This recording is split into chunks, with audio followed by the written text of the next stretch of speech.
Hello everyone, my self the educator.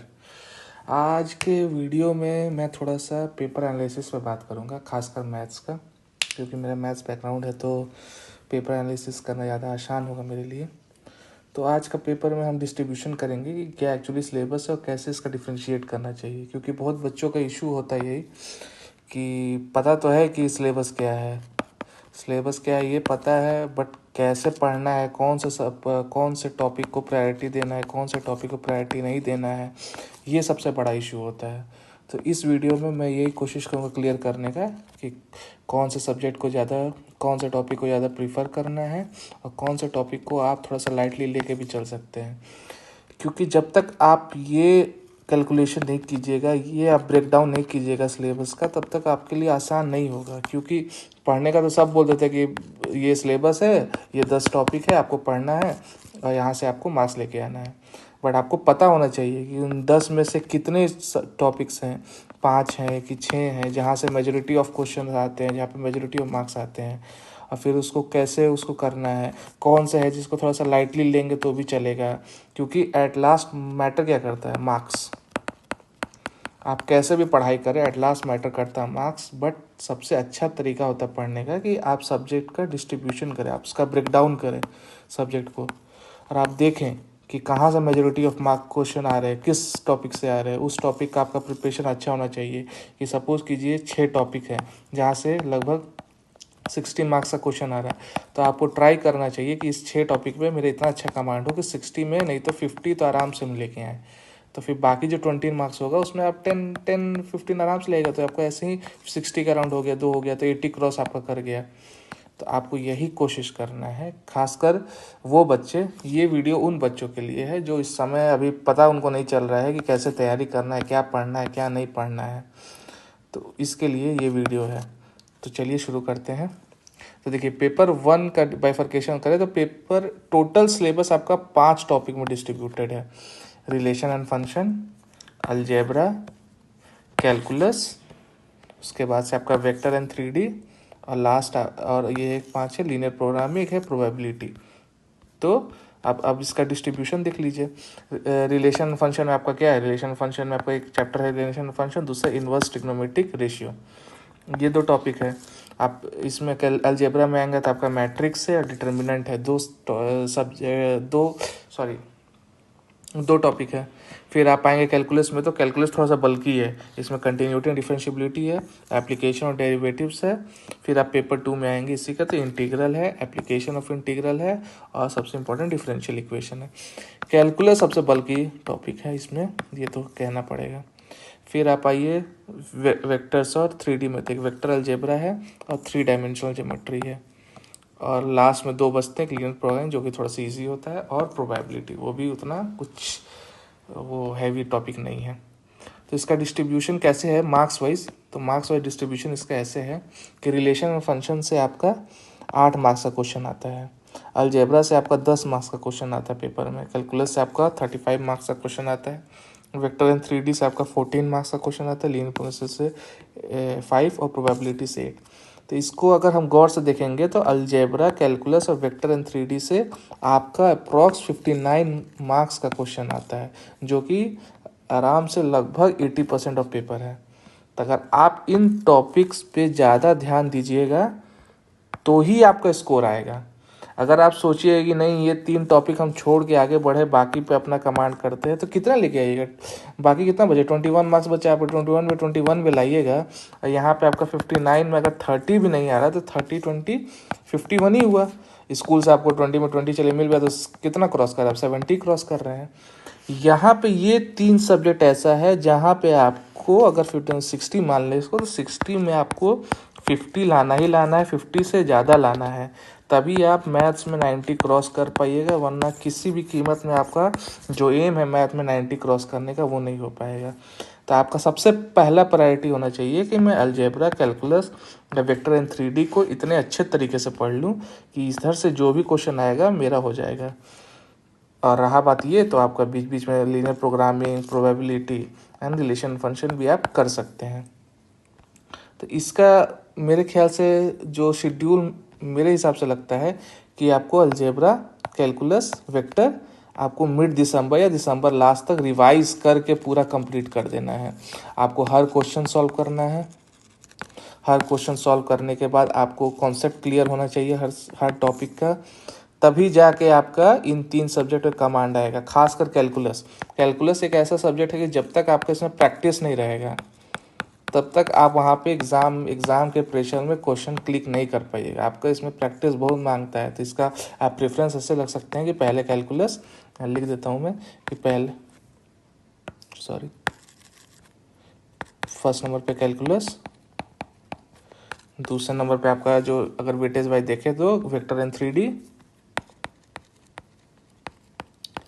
और तीसरे number पे आपका आ जाएगा मैट्रिक्स। मैट्रिक्स तो इजी होता है, उसमें कुछ है नहीं ऐसा खास।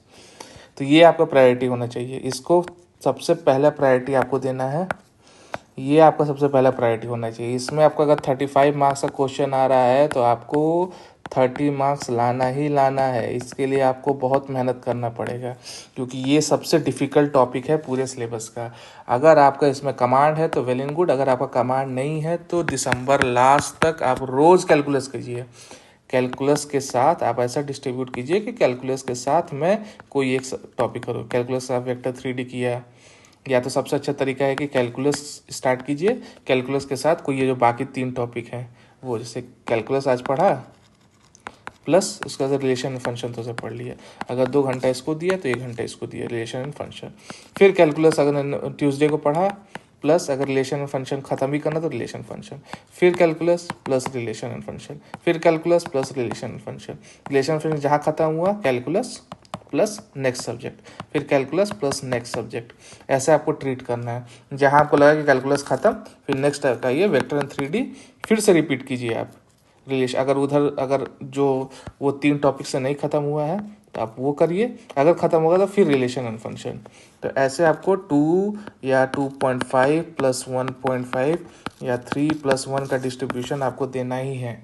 ऐसे आपका लगभग 4 घंटा आपका मैथ्स में, 3 से 4 घंटा फिजिक्स में, आप जैसे भी 2 घंटा, आप ये 2-2 घंटे का शेड्यूल दे सकते हैं। या तो आप 2+1 भी चल सकते हैं, 2+1 डेली मैथ्स, फिर एक रख लीजिए फिजिक्स, और फिर कोई एक और सब्जेक्ट।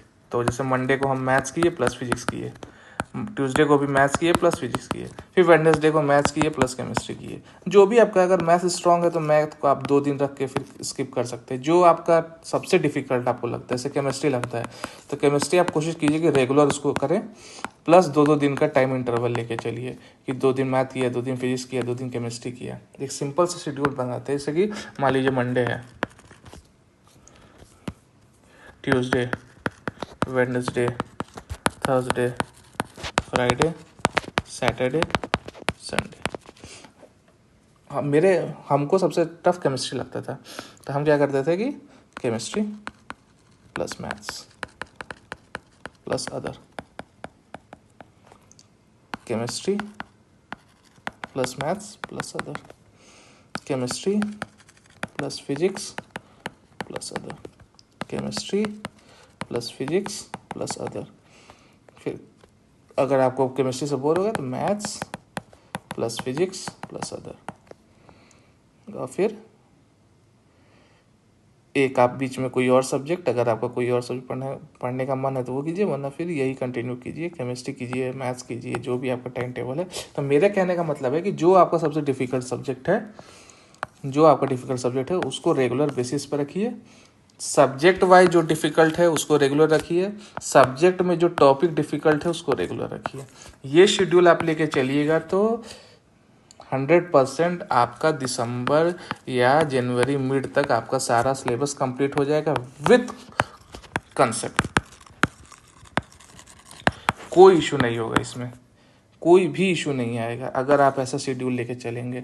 हाँ, थोड़ा सा हेक्टिक रहेगा, जैसे अगर मैं करता 2 घंटा केमिस्ट्री, 2 घंटा मैथ्स, फिर अदर्स। तो होता है कि थोड़ा सा टाइम का इशू निकालना पड़ता है टाइम, क्योंकि अगर आपका स्कूल भी इस समय चल रहा होगा, एग्ज़ाम्स आने वाले होंगे, बट आपको उसी में थोड़ा सा मैनेज करना पड़ेगा। अगर भी एग्ज़ाम चल रहे हैं तो आप 1 घंटा कर सकते हैं, अदर्स को थोड़ा सा स्किप भी कर सकते हैं, 1.5 दे सकते हैं, तो जैसे भी आपका।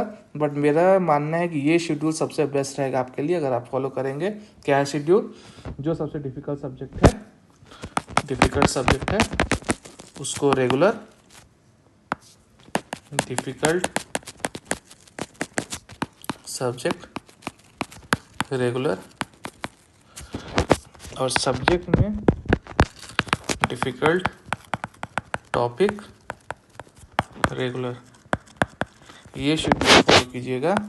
100% मेरा गारंटी है कि आपका सिलेबस कंप्लीट हो जाएगा, पर रिवीजन अच्छे से होगा और कोई इशू नहीं आने वाला है। I am 100% sure. तो मेरा बस यही कहना था कि सिलेबस का ब्रेकडाउन आपका यही है। आप सिलेबस आपको रटा होना चाहिए, सबसे इम्पॉर्टेंट है कि सिलेबस आपको रटा होना चाहिए। कि अगर कोई आपसे पूछे कि बताओ बेटा रिलेशन एंड फंक्शन में आपका क्या है, तो आपको पता होना चाहिए कि इसमें क्या क्या टाइप से हैं। तो मेरा तो यही होगा कि एक प्रिंट आउट निकालिए सिलेबस का, उसको आप सामने लगाइए, मैथ्स का, केमिस्ट्री का, फिजिक्स का, उस सिलेबस वाइज आप इसको देखते चलिए कि मेरा क्या कंप्लीट है, क्या मेरा डिफ़िकल्ट है, क्या हमको डिफ़िकल्ट लगता है उसको सर्कल करके रखिए, क्या मेरे लिए इजी है उसको ईजी करके रखिए। तो इस तरीके से आप अपना प्रिपरेशन कीजिएगा तो सबसे आसान होगा। मेरा भी प्लान है कि मैं आपको एक कैलकुलस पे वीडियो बना के दूँ जो कि आपके लिए थोड़ा सा ईजी कर दे वर्क। अभी हम सोच रहे हैं, अगर सब कुछ रहा तो हम बना के देंगे। ये है, ये PDF है, ये मैं आपको प्रोवाइड कर दूँगा कि क्या है, कैसा डिस्ट्रीब्यूशन है, कि जो सबसे मेजर है 60% उसको आपको प्रेफरेंस देना है, ये थोड़ा थोड़ा थोड़ा थोड़ा करते चलना है। डिफ़िकल्ट जो सब्जेक्ट वाइज जो सबसे डिफ़िकल्ट उसको रेगुलर करना है, और बाकी रोज़ का ऐसे डिस्ट्रीब्यूशन करना है। तो बस मेरा यही एनालिसिस था मैं पेपर का। अगर आपको अच्छा लगा होगा तो वीडियो को ज़रूर देखिएगा, लाइक कीजिएगा, और टेलीग्राम चैनल इसी के साथ टेलीग्राम लिंक होगा, उससे ज्वाइन कीजिए। वहाँ पे ये PDF वगैरह आपको मिलेगा। अभी मेरा नया यूट्यूब चैनल है, तो थोड़ा सा आपको हर चीज़ अभी थोड़ा सा टाइम के साथ मिलते रहेगा। मैंने एक फ्री टेस्ट सीरीज का भी शुरू किया है, अगर रिस्पांस अच्छा है वीडियो पे, अगर लोग चाहे तो मैं ज़रूर प्रोवाइड करूँगा। फ्री टेस्ट सीरीज है जिसमें से 12 सेक्शनल हैं और 6 फुल लेंथ है, तीनों सब्जेक्ट के, मैथ्स, फिजिक्स, केमिस्ट्री का। तो ये आप देख लीजिए ये आपको कैसे करना है, बस यही है। Thank you so much. So I am signing off. Thank you very much. Thank you.